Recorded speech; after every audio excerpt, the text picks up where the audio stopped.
প্রথমেই আমরা মেনু বারের সেটিংস মডিউলে ক্লিক করব।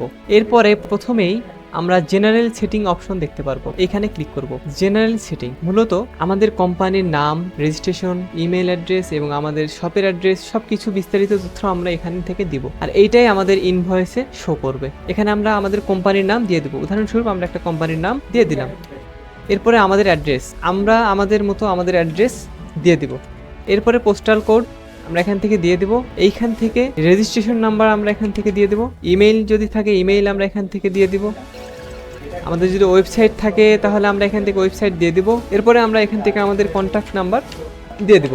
সব কিছু দেওয়া হয়ে গেলে এই যে বাম পাশে লেখা রয়েছে ইনভয়েস হেডার টেক্সট, এইখানে আমরা যে কোনো স্লোগান বা যে কোনো কথা আমরা লিখতে পারি যেটা আমাদের ইনভয়েসের উপরে শো করবে। উদাহরণস্বরূপ তৌবা শপের সাথে থাকার জন্য আপনাকে ধন্যবাদ লিখতে পারি। এই ডান পাশে দেখব ইনভয়েস ফুটার টেক্সট, অর্থাৎ এইখানে আমরা যা লিখবো সেটা ইনভয়েসের নিচে শো করবে। এখানে আমরা আমাদের মতো স্লোগান, আমাদের মতো কথা অ্যাড করতে পারি। আমরা উদাহরণস্বরূপ লিখতে পারি ধন্যবাদ, আবার আসবেন। সবকিছু কমপ্লিট হয়ে গেলে আমরা এখান থেকে সেভ বাটনটিতে ক্লিক করব। এটা আমাদের সেভ হয়ে গিয়েছে।